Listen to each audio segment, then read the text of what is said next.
I'm ashamed to admit it, but I can't stand knowing she was with other people before.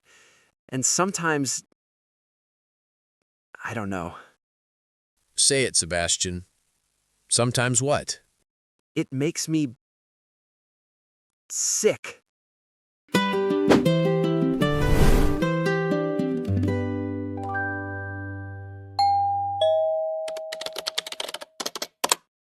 It feels as though there were a ghost sleeping right between us every single night, Doctor. Yesterday, while she was simply choosing a movie to watch, she mentioned she had already seen it years ago. Immediately, my mind disconnected from reality and started projecting images. I couldn't stop thinking about who she was with, if that man was holding her hand inside the theater, if they kissed during the credits. I feel a physical nausea, a pain in my chest telling me I arrived too late to her life, that the best of her was already given to another. That visceral reaction to such a mundane stimulus indicates that you aren't fighting against a real fact, but against an internal narrative.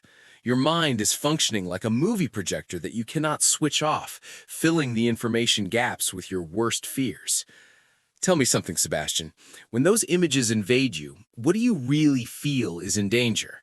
Is it the love she feels for you right now, or is it your own sense of exclusivity and competition against a rival who no longer exists? I feel like I'm competing in a race that I already lost before even starting. I'm obsessed with the idea of novelty. I think that the first times are the only ones that truly matter. I torture myself wondering if the emotion she felt with him traveling to the beach was more intense than what she feels with me.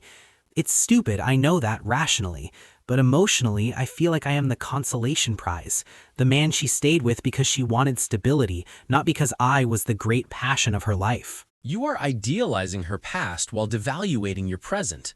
It is a very common cognitive trap in retroactive jealousy. You assume that the intensity of youth or novelty is superior to the depth of the bond you have today. By doing so, you turn her ex-partners into mythological beings, perfect, without flaws, because you only see the static photo of a happy moment, not the reality of a relationship that ended for some reason. You are fighting against invincible ghosts because you were the one granting them that power over your self-esteem. The worst part is that this struggle drives me to interrogate her. I know I shouldn't do it. I promise myself to keep my mouth shut, but the curiosity is like an unbearable itch. I need to know details. I ask her specific things, what he was like, what they did in intimacy, if she told him the same words she says to me. I think that if I get the information, I'll be able to control it. I can rationalize it and let it go. But every answer she gives me is like gasoline for the fire. It only generates more questions and more pain. That is the paradox of the inquisitive compulsion. You seek certainty and relief, but you find more material for your mental torture. Every detail she offers you with honesty, your mind utilizes to construct a new scene in that painful movie. By asking her to tell you about her sexual or romantic past, you weren't seeking to know her better. You were seeking to confirm your own insufficiency. You were looking for evidence to condemn yourself. We must stop this cycle of questions because the truth of the past won't give you the peace you seek in the present. I feel like a total hypocrite, really, Doctor. I also have a past. I have been with other women. I have loved before. I've had intense experiences.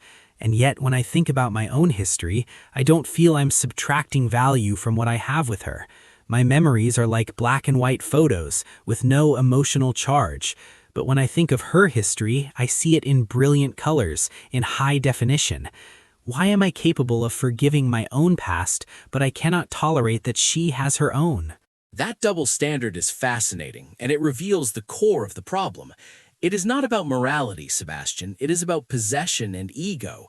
You perceive your past as an experience that formed you, but you perceive her past as property that was used by another. It is an archaic and patriarchal view that, even if you strive to modernize, continues operating in your subconscious. It hurts not having been the only one, the first and the last. It is the infantile desire to be the entire universe of the other person. You're right, and I am ashamed to admit it. Sometimes I watch her and feel a dull rage, as if she had betrayed me before knowing me. It's madness. She didn't do anything wrong, she lived her life, but I feel those experiences left invisible marks on her that I cannot erase.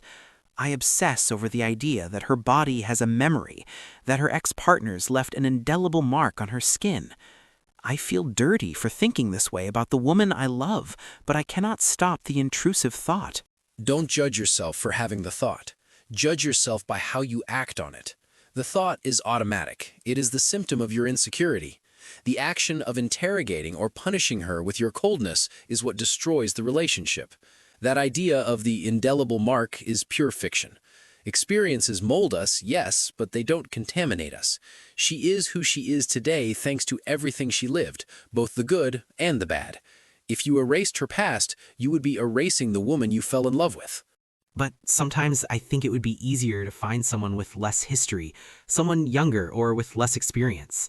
I fantasize about starting from zero with a blank slate so I don't have to deal with these ghosts. But then I realize that isn't love, it is cowardice. And besides, I know that eventually I would find something that bothered me in that hypothetical relationship too. The problem is not the number of ex-boyfriends she had. The problem is how I manage my own self-worth. Exactly. Running away to a simpler relationship would just be a temporary patch. The insecurity would travel with you in your suitcase. If you were with someone with no experience, you would obsess over the fear that she might want to experiment with others. The root problem is your need for absolute control and your fear of abandonment. You think if you control her past, you secure your future. But the past is immovable. It is solid rock. Trying to change it or understand it to the millimeter will only break your hands. The worst part is the sexual comparisons. I wonder if it's the best she has ever had. And if it's not, why is she with me? Is she settling? I imagine graphic scenes where she enjoys it more with another. It is a self-inflicted torture. And when we have intimacy, sometimes those images appear suddenly and disconnect me. I feel watched by the ghosts of her ex-partners. It's as if the bed were full of people. It is robbing me of the ability to enjoy the present moment with her. You are allowing third parties who are not even present in her current life to dictate your intimacy. That is giving too much power to memory. Sex is not an Olympics, Sebastian. There are no medals or records to beat. The connection you two have is unique because it belongs to you. By obsessing over performance and comparison, you turn the act of love into an exam. She is with you because she chooses you, with your body, your mind, and your way of being. That daily choice is what counts. I find it hard to believe she chooses me over the rest. I always think there is something missing with me that she had with them. Maybe one was more adventurous, the other more intellectual. I feel like an incomplete collage. And when she stays silent or seems distracted, I immediately assume she is remembering. I assume she is wishing to be in another place, in another time. It is exhausting living in a constant state of alert, interpreting every gesture as a sign that she misses her past. That is called mind reading, and it is a dangerous cognitive distortion. You are projecting your insecurities onto her silences. She could be thinking about the supermarket list or a problem at work, and you have already constructed a scenario where she yearns for a former lover. You need to tolerate uncertainty. You can't know what she thinks every second, and you don't need to know it to be secure in the relationship. Trust isn't knowing everything. It is trusting that if there were a problem, she would tell you. I've noticed that when I see old photos of her before meeting me, I get terrible anxiety. I see her smiling at a party in 2015, and I feel excluded. It hurts to see her happy without me. It's selfish, I know. I wish I had been there. I wish I had been the one taking the photo. I feel I missed versions of her that will never return. That girl of 25 years old no longer exists, and I will never know her. I feel a mourning for a relationship that never occurred. That grief is valid, but it must be processed to be able to let it go. You are lamenting the loss of a fantasy of omnipresence. You cannot have been everywhere, nor in every moment of her life. That girl of 25 years old had to live what she lived to become the woman of 30 who loves you today.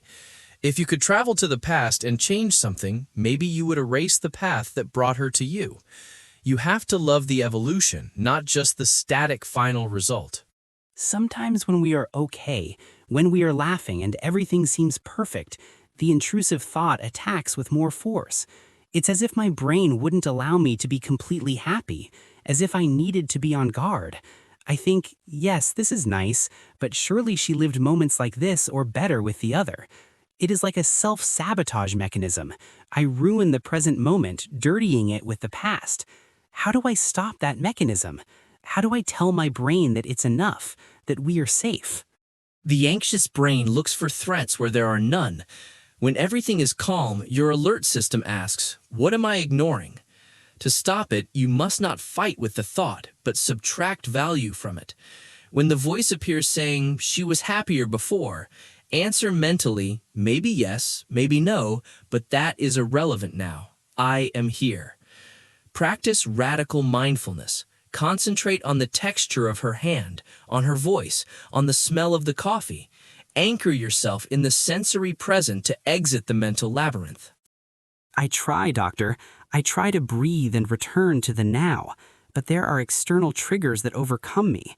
If we run into someone who knows about her past, or if we go to a place where I know she went with her ex, I get paralyzed. I become defensive and sarcastic with her to protect myself. Then she gets angry, we argue, and I end up feeling guilty and more insecure. It is a vicious cycle that is wearing down the love that we have for each other. You are punishing her for your own demons. She isn't to blame for having had a life before you, nor for the existence of places or people in common. By becoming hostile, you create a self-fulfilling prophecy. You're scared of losing her, you act with jealousy and aggression, and that pushes her away, which confirms your fear of losing her. You must break the pattern. The next time you feel the trigger, verbalize it with vulnerability, not with an attack. Tell her, "I feel insecure right now," instead of shutting down or attacking. I am afraid of being vulnerable. I feel that if I tell her how obsessed I am with her past, she will think I am weak, or pathetic, or a controlling lunatic. I'm afraid she will get scared and leave. That is why I keep so much silence and then explode. But I understand what you're saying. I cannot go on like this. I need to accept that her past is a closed book that I cannot rewrite. I need to focus on writing our own book, one where I am not the villain of my own story. That is the first real step toward healing, Sebastian. Recognizing that control is an illusion and that vulnerability connects, while defense isolates. Her past already happened and it is unalterable. But your present and your future are entirely in your hands. Stop looking in the rearview mirror because you are going to crash on the road you have ahead.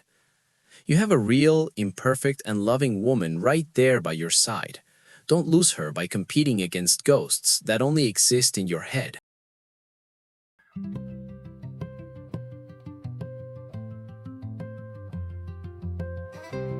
Wanting to be the only one in someone's history is a childish fantasy.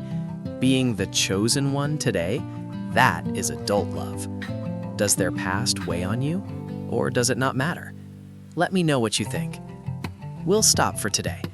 If this session left you thinking, don't close the door. Oh, and don't forget to subscribe and hit the bell so you won't miss what's coming next.